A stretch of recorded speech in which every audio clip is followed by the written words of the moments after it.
No shot, you destroyed. Oh my gosh, this guy enabled the lightning storm. Why?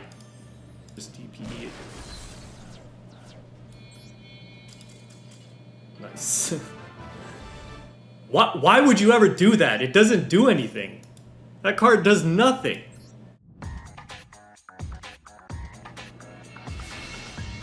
Have some biddies as a constellation prize? Thank you, man.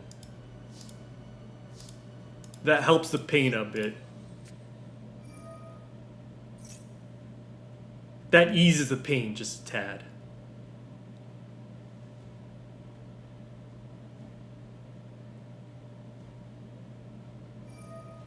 What in the fook? He's selling. He's selling.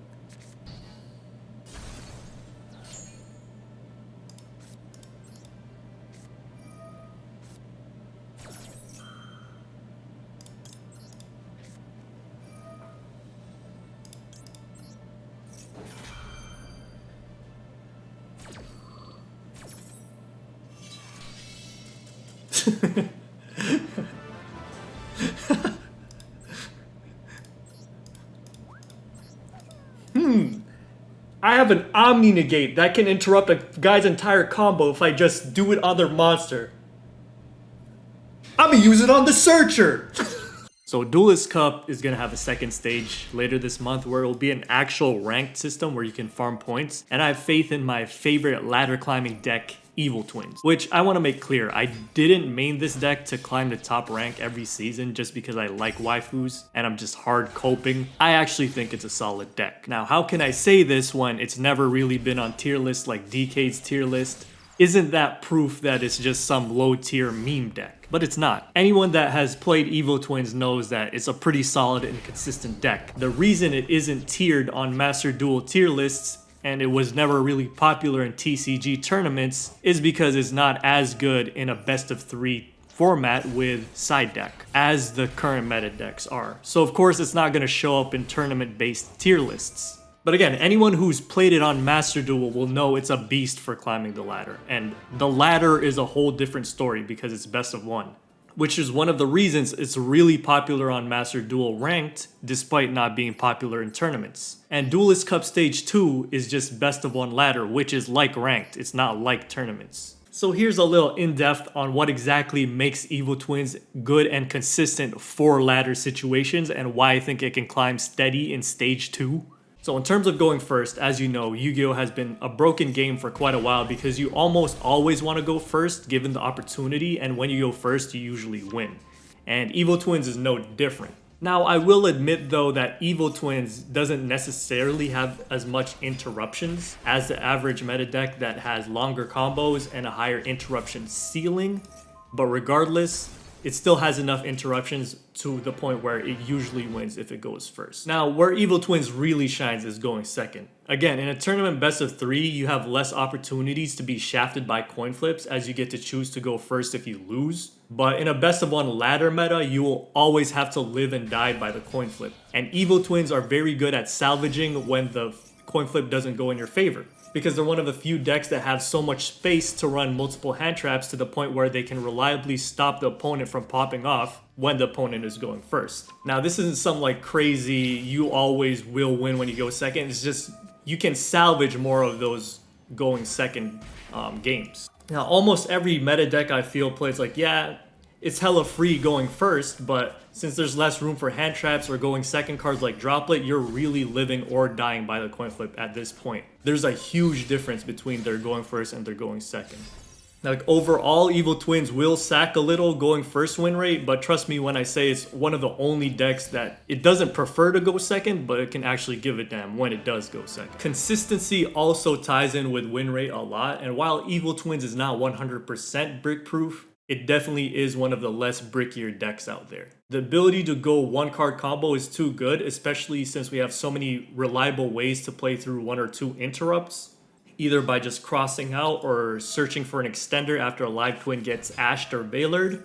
Now, the average meta deck also does have a lot of ways to play through interruptions and even pre-bait them with stuff like adventure, But I'd say that the compact one-card combo and the searchers that Evil Twins have puts them slightly over the edge in this one. Now, versatility is another huge edge that the Twins have versus meta decks that are highly rated in tournament settings, because the ones that dominate tournaments rely on the side deck a lot to adapt to their bad matchup. So yeah, that makes sense. But in Stage 2 of the Duelist Cup, there's no side decking. Yeah, you can edit your own deck to the Stage 2 meta after some duels, but meanwhile, Evil Twins just have so many free slots that they have the tools to deal with almost anything at any time, which is something most meta decks can't do because their archetypes don't allow for as much counterplay slots. The average meta deck is really just very one-dimensional, and the reason they dominate more in tournaments is because they can use a side deck to make up for their lack of versatility. Now, speed, this is one factor that you consider literally just in this scenario. It's just 72 hours to duel as much as you can and farm as many points as you can. Of course, I don't know really why anyone would do this. There isn't much incentive because the rewards are pretty trash, but maybe, you know, future Duelist Cup Stage 2s will have more rewards. But in case you did want to, speed does play a role here because Evil Twins has a pretty short combo, which will shave minutes off of your duels so that you can get more games in. Of course, it's not the fastest. Some decks literally just summon a monster and then set 5. I'm looking at stun decks and Eldritch, so those are definitely some of the fastest decks out there. But stuff like Flu and Prank Kids have combos that are a bit longer and have obnoxious self-resolve chain animations, and it's not as big a factor, I'll admit, but it is something to consider. Anyways, TLDR, even if you don't play Evil Twin, you may find more success running something that can comfortably adapt and go on either side of the coin flip. Anyways, I always try to adapt my hand trap slots, so for this current build that breezed through Stage 1, easy level 20, we only run one Maxx just as a crossout target because it's not as relevant. There's too much Flu running around and Eldritch, which do not special summon a lot or at all. And Veilers and Imperms are great for Flu and just in general, while Ghost Ogre is great against Fateful Adventure and other relevant field and continue spells from stuff like Prank Kids and Flu. And recently I've been trying out 3 Solemn, which covers Trouble Sunny's weakness of just being hit by a board clear spell. And it's also a nice extra interrupt since Sunny and one hand trap isn't always enough to ensure a shutdown. Oh, Solemn Judgment is so needed in this deck. It gives me so much security. Gives me that NordVPN security. I'd give you some biddies guns, but that Dino Mommy in new pack needs my dollars. Truers.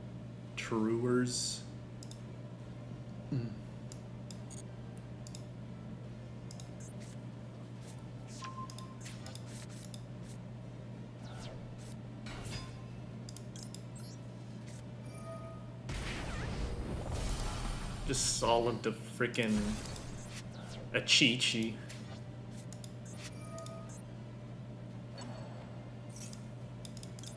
Then I called by the grave. Oh, this is rude.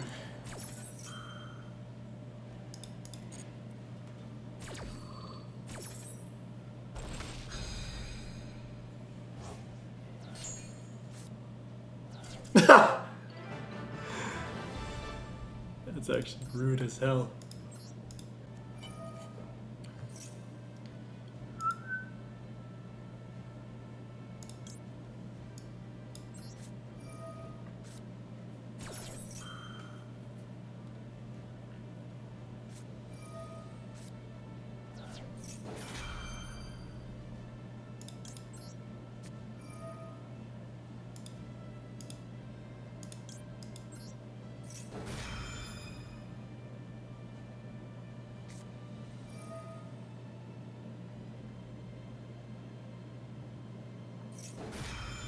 Am I doing this?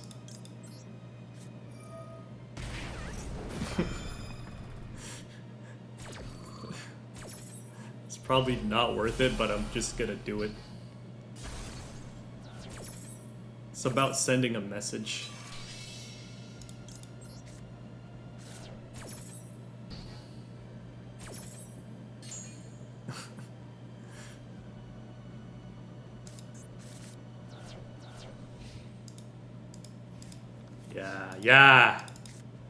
Yeah.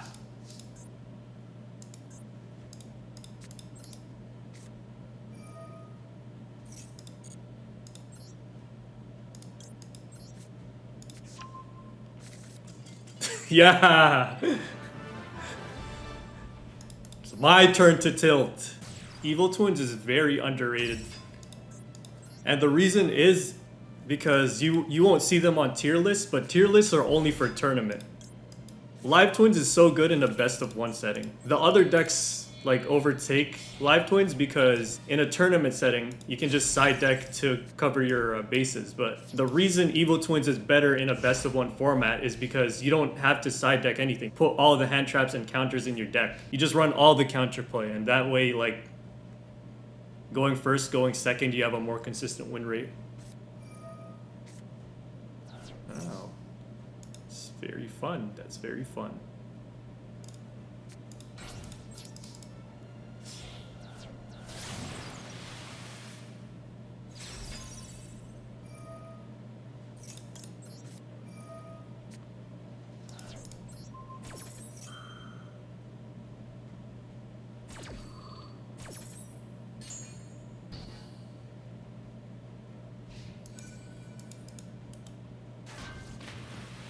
Pull chaos.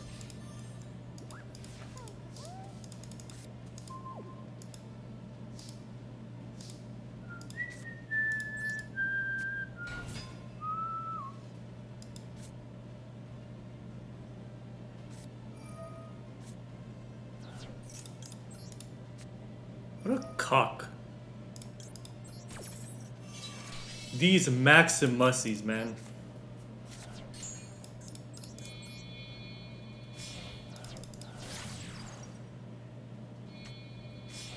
It's like, why are you even still running multiple copies of Maxx?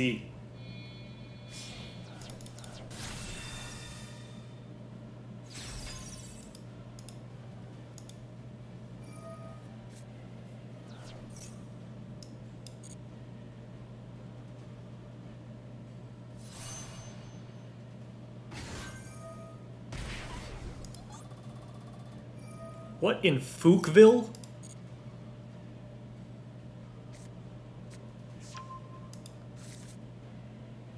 We're really just sending out our combo piece just like that?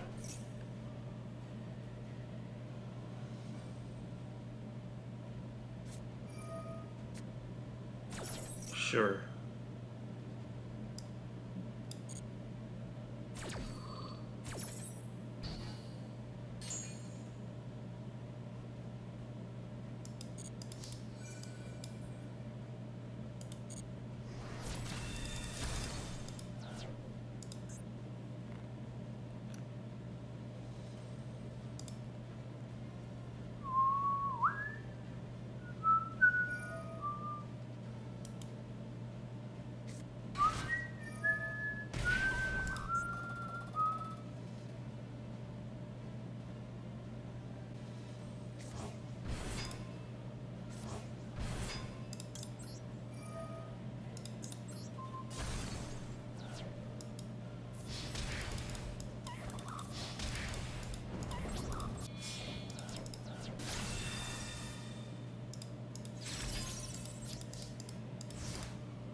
XD.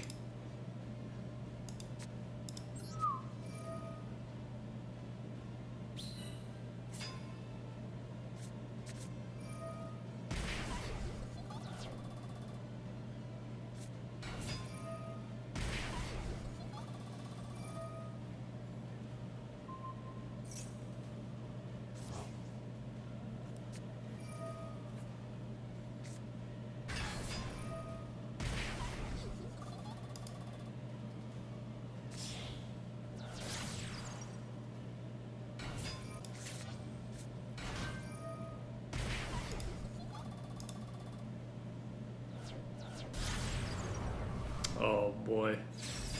You love to see it. You love to see it.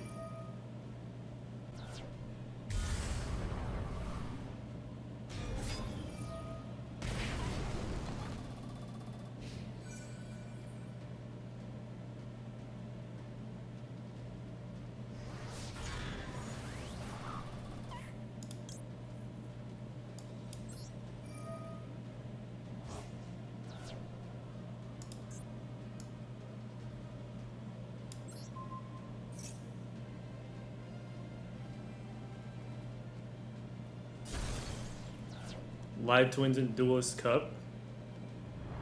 I think it'll be good in stage 2.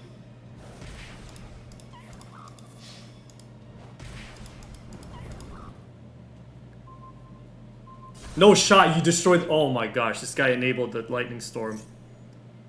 Why? What?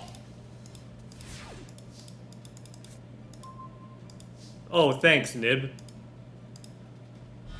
Oh, thanks for being there for me, buddy.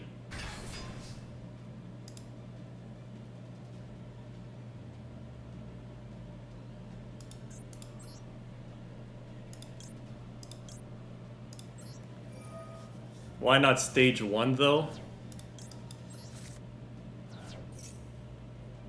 No, I think they'll just be like very underrated in stage 2 because they get their combo out quickly. And they can go either turn 1 or turn 2. So you're gonna have a decent win rate deck with pretty much yeah,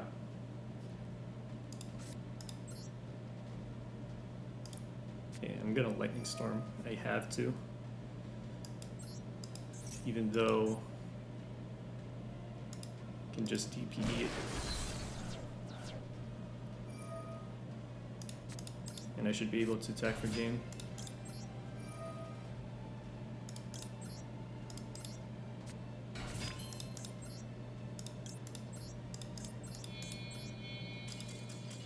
Nice. Why would you ever do that? It doesn't do anything. That card does nothing.